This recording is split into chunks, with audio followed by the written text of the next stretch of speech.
Ladies and gentlemen, please give a round of applause to Krish Iyer. He heads Walmart India. And we were having a quick chat before we were going to come in for the session, and I was telling Krish that I better describe Walmart as one retailer. When they talk, you better listen to them, because worldwide, they are not just seen as a retailer anymore. They are seen as an organization which is able to set new social trends with a special focus on inclusive growth, because what you do with your scale and size, if you're not sustainable and if you do not adopt inclusive growth, you cannot really sustain. So I think Walmart across the world has set new benchmarks of not only scale and size, but also about sustainability and inclusive growth. And what I understand that in India, you're trying to do the same, and you've adopted similar methods, and the fun has just begun for Walmart, from what I understand. So ladies and gentlemen, please welcome Krish Iyer about the retail industry and the way forward. Krish, all yours. It's good to be back in the country after nearly 9 years. And I think IRF has become so big. I was impressed by the scale and size of the entire event. I know that I think the previous sessions have overrun, and all of you must anxiously be waiting to go for the cocktails as well as the awards ceremony. So, and I don't want to be standing between you and the cocktails. I'll try to be brief. And rather than emphasizing too much about the retail outlook, because there are experts who have, over the last couple of days, spoken everything about the retail outlook in the country. I've just come back in the month of January, and what I would rather do is to talk about what do we do in Walmart India with an eye on the future, and particularly in the area of inclusive growth. So the emphasis will be more on that. Briefly, let me start by saying that Winston Churchill, he once said that India is merely a geographic expression. It is no more a single country than the equator. And similar sentiments are echoed by Singapore's founder, Lee Kuan Yew, when he said that India is not a real country. Instead, it is 32 separate nations that happen to be arrayed along the British rail line. That's a nice way of putting it, that it's a very complex country, and where cultures, consumer behaviors, consumer expectations, preferences vary a lot. But despite its diversity, there is some oneness about India. And more importantly, it is one of the most vibrant economies. And I have worked in different markets. I've worked in 5 or 6 different countries. And when I come back here, I still feel that it is one of the most vibrant economies, particularly when you talk about the Southeast Asian markets, as well as some of the other markets. I think rapid urbanization, people have talked about in the last couple of days. Specifically, we expect that 500 cities will have greater than 500,000 population by 2020. That is the big opportunity. It's a very young nation, and with 2/3 of the population being less than 35 years of age, the addition to the workforce will be 300 million people, which means that we'll need to generate jobs of 20 million every year in the next 10 years to absorb this workforce. This would mean that India will leapfrog from here onwards. We know at times in the past also, 10 years ago when I had talked about retail, and I was also bullish at that time, but the developments, the subsequent developments were not so encouraging. But looking at today in terms of where we stand, and with the focus of the new government on the ease of doing business, the pace at which the government is working on various things, I feel enthused by the same. Visible results may not be there yet, but a lot of things are getting simplified, and that's going to be helpful. Already the middle class exceeds 400 million, and it could well be, according to one of the estimates, by 2040 be 1 billion. And that is something. So for us, for Walmart, India is an exciting long-term opportunity. And we at Walmart are always willing to be patient. We are willing to be slow initially, and we are willing to wait. But what is more important, and I'm going to talk about that a little more in the subsequent discussions, is how do we see opportunity for inclusive growth in India? Walmart's business models in the US are all about inclusive growth. So when you talk about inclusive growth, for instance, serving small mom and pop shops as well as the end consumers as part of supercenters and retail and playing in e-commerce is one way of ensuring inclusive growth. The second is about making sure that the associates share the success of the company, are rewarded well. That is inclusive growth. The third is about, for instance, focusing on diversity and inclusion, and therefore having some deliberate programs, strategic programs, to procure our merchandise and services from women entrepreneurs, ensuring that we have women in our workforce. That's part of inclusivity as well. So we look at inclusiveness from various angles. If you look at the inclusiveness or inclusivity opportunity in India, 93% is modern trade. And if you see last year's figures, 2013, both modern trade as well as traditional trade grew by almost 8% or thereabouts. So the share hasn't changed. And with 93% traditional trade and 7% modern trade, if you look at the other markets as well, over the last 20 years, the ratios, the penetration of modern trade hasn't increased very significantly. And it varies between 15% to maybe 40%, so which still leaving a large portion of traditional trade which continues to grow in those markets. This is where the opportunity lies as far as the cash and carry business is concerned. Worldwide, globally, traditional retail is expected to grow by about $870 billion.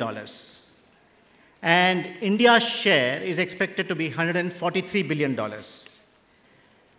So clearly, and when we look at a little deeper in terms of these opportunities, like 500 cities with 500,000 population, we've done some study internally and also through some consultants, and we see clearly just for the cash and carry, the opportunity is $50 billion and 1,000 stores.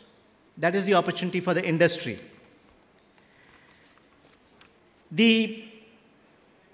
Our concept, which is best price, known as best price, and we have 20 stores in 19 cities in 9 different states in India. Our mission is making every single member prosper. And Walmart's core purpose is saving people money so they can live better. And how do we do it? The core purpose, I'm often asked, what is the key success factor? What is the reason Walmart has become a global giant, number one in retail, no, globally number one in terms of sales turnover with a $473 billion turnover last year? And when I look deeper, I think the first thing that comes to my mind, it's about its culture and values, the basic beliefs. We talk about service to the customer as number one, respect for the individual as number two, striving for excellence and acting with integrity. And when we talk about these values and basic beliefs, I think there is so much emphasis on training, on emphasizing ethics within the company. For instance, I can give hundreds of examples of the humility of senior leadership, the approachability, the accessibility, the whole culture of sharing knowledge within the business, without hesitancy. I think there are umpteen number of examples of that kind. So culture and values come number one. I think the number two, to my mind, is the EDL, the everyday low price, supported very efficiently by everyday low cost. Unrelenting focus on reducing cost all the time, not only the cost of merchandise, which is one part, but the cost of operations. And therefore, investing it back into the price and not necessarily wanting to put everything into the margin and everything into the profits. And that's the second one. And the third one is a major focus on logistics and supply chain.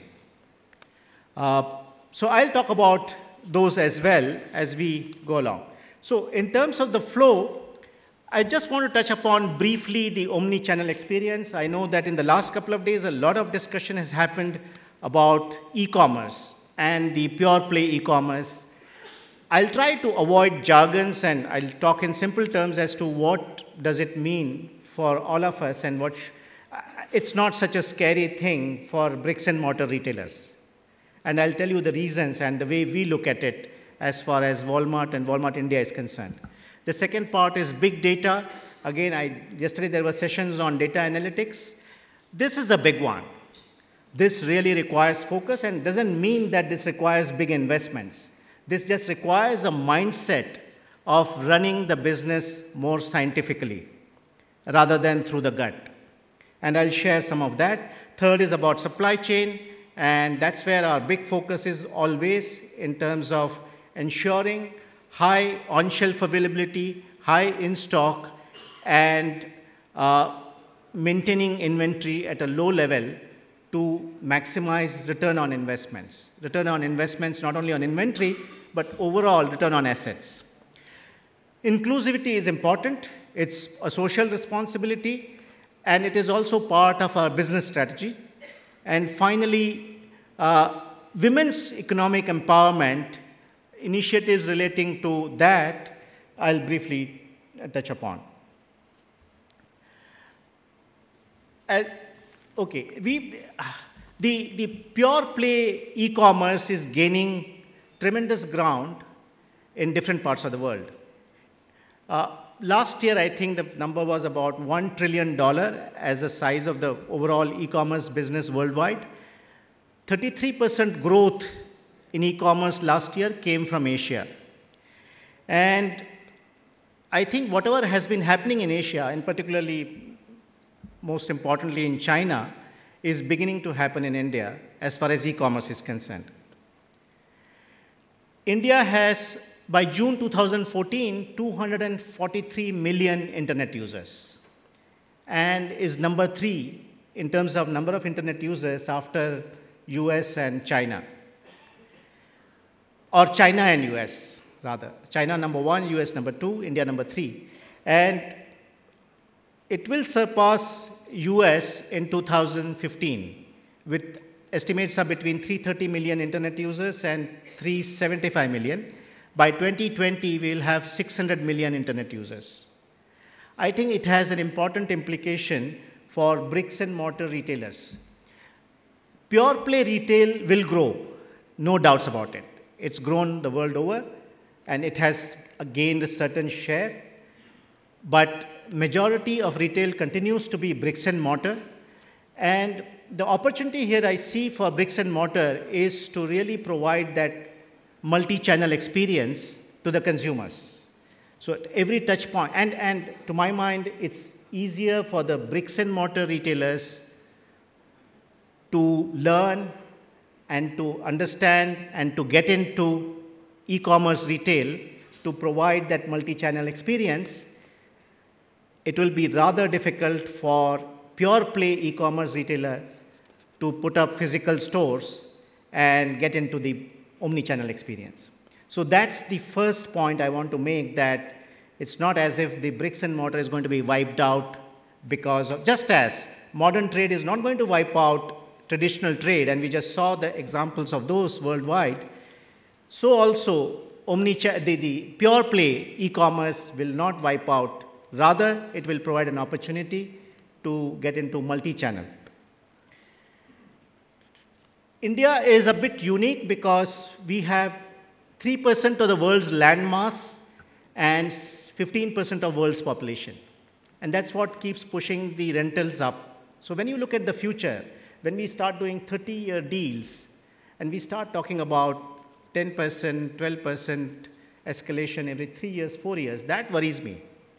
Because your comparable growth 15 years from now will probably be 2% or 1%, and your rental growth will be much higher. Your costs cannot continue to increase. Your inflation will drop by then. In 15 years' time, you can't afford to have an inflation of 6, 7, 8%. So when you look at the future in terms of the macroeconomics over a 30-year period, if you're doing long-term leases, you've got to really think about making those projections. Otherwise, you'll suddenly find that after 10 years, the model is failing, model is not sustainable. So this is one reason why combining e-commerce with bricks and mortar is important, to balance the cost that exists. Today, the cost of running e-commerce is as much as the cost of running physical stores. It's a myth that because e-commerce we don't have to pay rentals, we have an advantage. But the cost of shipping, the cost of IT infrastructure, and the fact that there is so much investment that is going on in price, I think that worries me. So there isn't an established, profitable model of e-commerce today which one can talk about. Every e-commerce company which is in the public space, if you analyze their P&L, that there is no answer. And maybe they'll find the answers in the future, and that will be good for all of us. I think I'll go to the next subject of the big data and how do we use it. So if you look at customer at the center and understanding everything about the customer, this is really possible only through the use of data which you can gather from all the sources. Whether it be public domain information, whether it is social media network, whether it is transactions done in your POS, it is really important to integrate everything. So data by itself, we have loads of data. Currently, we have a hell of a lot of data, but I don't think we have good insights in our business in India right now. We have done a lot of work overseas, particularly in US on this front. We need to do more as far as India is concerned in terms of converting the data into insights and into actionable insights, and therefore creating measurement for success, so measures of success. We are only at the first stage of finding the right platform and the right model for consolidating the data in one place, and we are getting into some kind of insights. And I can tell you, if you really spend some time in your businesses on this part and on the analytics part, targeted marketing, targeted value proposition, targeted pricing, cross-channel promotions, customized services, even site selection decisions, more meaningful site selection decisions can be taken, advertising spend optimization, assortment planning, inventory management, hosts of areas where you can practically implement those insights and gain advantage. So I'm not talking about a 5-year plan. I'm not talking about a 3-year plan. I'm talking about here and now, something which you can implement in the next 3 months or 6 months if you appointed a couple of data scientists and some talented people who could convert it into insights and action. That is critical. You know, you have focused on culture. You said the reason why we are so profitable is because we have a culture, so on and so forth. The way Walmart treats its employees is some of the worst in the world as far as human rights is concerned. You do not allow unions in America. When Walmart wanted to enter China, China said you cannot enter the Chinese market unless you unionize. And for China alone, Walmart agreed. So you pay some of the lowest wages in America. You don't give them benefits, so on and so forth. So Walmart really is the big Satan. Thank you. Yeah, I have no comments on this one.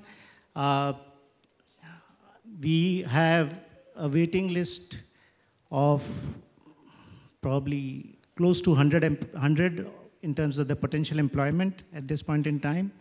And if we were really treating people badly, and if we were really treating, in India I'm saying, if we were treating people badly and if we were paying people very poorly, we wouldn't have this kind of a waiting list as far as employees are concerned.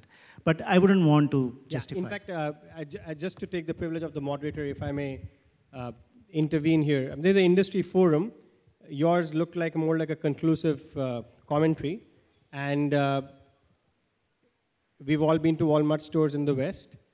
Every industry has issues, but if it were so dark as you'd like to describe it, I wouldn't see them thriving, and they seem to be doing pretty well all across the world. But the consumer is the eventual decision maker, and we will see what the consumer has to say eventually. In a country like India with this vibrant media, I'm sure nobody can not adopt inclusive growth and still thrive well. Anybody with more questions?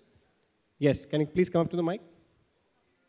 I would just encourage questioning on the lines where we can share knowledge and learn a bit more. Okay, go ahead. Hello. Yeah. So just want an idea from your side in terms of logistic challenges you have found in the country. It's like here, the transportation and all from the sourcing to the supply, it's not pretty well connected. So, and what kind of improvement you see in terms of logistics happening in the country, probably with the kind of investment you guys are putting in, to improve the overall supply chain from sourcing to the delivery? See, in terms of the improvements in the infrastructure, there is not much that we can do at the current stage, given the scale of our operations. As I said earlier, we have 20 stores in 19 cities in 9 different states. As we consolidate our operations in certain regions, we'll be in a better position to contribute in terms of the back-end infrastructure there and work on some of the initiatives relating to distribution center, cold storage facilities, cold chain infrastructure, etc.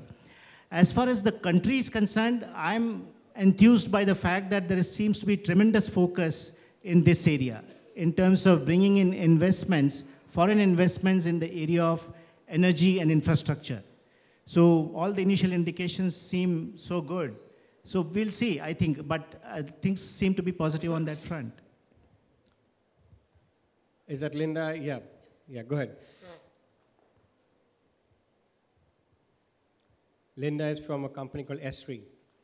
So they're in the geo-mapping business, right? Hi, yeah. My question is about your formats. As you expand throughout India, do you envision that you will branch out into alternate formats like Walmart has in the US? And I'm thinking in particular of your neighborhood store, you know, the smaller stores. Right. So our current focus is entirely on cash and carry concept, which is supplying to our business members who have licenses, and that is for regulatory reasons. So clearly the strategy is start doing things which you're allowed to do by the law of the land, and start doing things which you are good at, and where we have a proven business model in the last 5-6 years, and which is a good opportunity from a market size perspective, and that's what we are doing currently. As far as the neighborhood concept store is concerned, that falls under the foreign direct investment in retail.